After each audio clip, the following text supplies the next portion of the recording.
Daylight, my MVVs, welcome.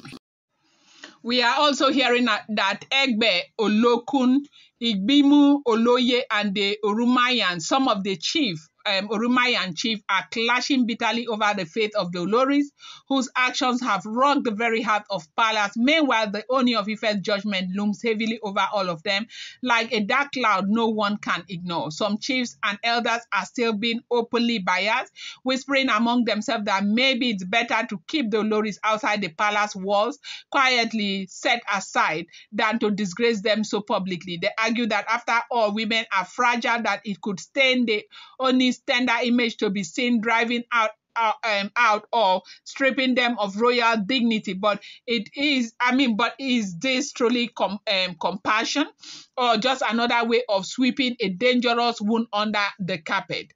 Now, a lot of them, like that, some chiefs from that Oranmiyan, they said they are from Ede Road. And the reason why they are saying all of this is because they are just talking because of Ebony. It's nothing else. They have gone round and round. They have talked, they have spoken, they have begged, they have looked for a way, they have twisted this. They were the ones who were going on with that narrative that, she is a woman that, was betrothed to the Ooni of Ife. She's always been there. She's done a lot. They should weigh her good and her bad and see how they can find a way to forgive her. To err is human, to forgive is divine. And all of that narrative has actually been coming from them, right? And, looking at all of this, one would even wonder, some of these things are very grievous. It's not something that you want to sweep under the carpet, because they have told them by the time you continue to sweep these things under the carpet, it will continue over time, over and over and over and over again. It will just continue to go that way, right? And so right now, there are, a lot of problems right now. Let's start from the heart of the matter. Egbe Olokun is a spiritual custodian of, the water in Ile-Ife. But far beyond that, they stand as a moral check on the palace. They have always been fierce protectors of tradition. To them, the sacredness of the palace ritual is tied to the purity of the land itself.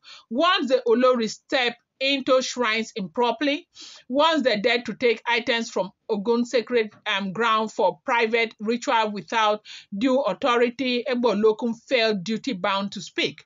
Then there is Igbimo Oloye, the council of title chiefs, who are often the political voice of the palace. They handle delicate matters, help the Ooni execute his rulership among the people, and maintain external diplomatic ties with other kingdoms. Some of them are older men who have served through multiple reigns, carrying deep loyalty to the palace inner workings.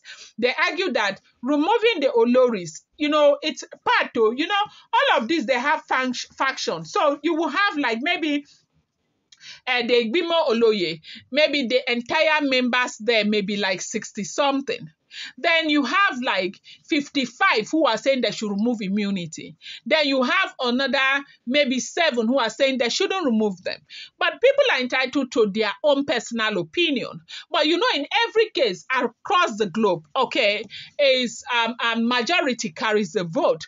If your organization, you have 62 people and 55 they are saying you remove immunity, and the other 7 are saying they are indifferent, or they are saying you should not, you will go with the majority, who have voted for immunity removal. So some of them are saying that, these are women, they are bound to do this, they are bound to do that. They argue that removing the Oloris, removing immunity publicly might tarnish Ife image, spark malicious gossip, and give fuel to rival kingdoms who might laugh at the house of Oduduwa, and they do not want that. Then on the other side, stands a powerful Orumaye chief, descendant and loyalist of the legendary Orumaye warrior son of Oduduwa himself. They tend to see issues in black and white. Their voice is honor and legacy, pride and the warrior code. To them, any woman or man who publicly disgraces the throne is no longer fit to carry its privileges.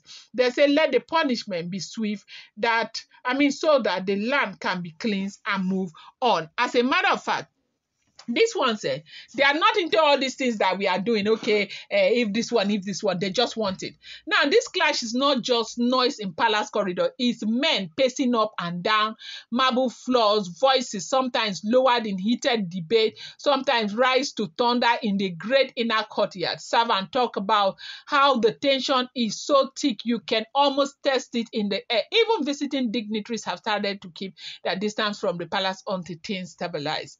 Egbe Olokun has been, uncompromising. They argue that the desecration were not mere mistakes, but spiritual offenses. They remind everyone that Ile-Ife is not an ordinary town. It is the cradle of the Yoruba race. If Ile-Ife collapses spiritually, the ripple goes across every Yoruba kingdom, like globally. And you and I know, these people are everywhere. You see the Yoruba people, we might not know, they are like everywhere. You see Haiti that had that serious earthquake. Lots of Yorubas, they died there. As the Yoruba speaking real Yoruba, they died there, they were there. You see Brazil, they are there. You see Puerto Rico, they are there. You see even Trinidad and Tobago, they are there. Is it Benin Republic? They are there. They are everywhere. And do you know why Kabiyesi is so big? Kabiyesi is so big because he is the custodian of these people, not the ones in Nigeria. A lot of us think that his power, his role, and they are in America. Or Yotunji. Yes, they are in America. They speak Yoruba. They live there. That is their local land. Like they do everything that these people are doing, the Yorubas are doing here in Nigeria. They name their children Timi, Tope, Oluwashade, all the names they speak, as in it's not like any kind, they speak the same Yoruba that is spoken here. They are Ifa descendants and all of that. And so the reason why you see these laws are so strong is because if anything goes wrong, it will affect all of them across the globe. And these are people who protect their tradition, their culture. They're almost like the Indians. Why is it in Nigeria you hear Yoruba, Yoruba, Yoruba? You see Yoruba, you see Edo. In Nigeria, you see the Igbos. But mostly, you see the Bini, the Yorubas and the Bini people. They will do anything for their tradition and their culture. So that is why these people are saying that what needs to be done has to be done, and it has to be done, fast. This is what is going on. I'm going to bring you more update. Do not forget that these are all alleged rumors, unverified information making the rounds on social media and should not be seen as fact.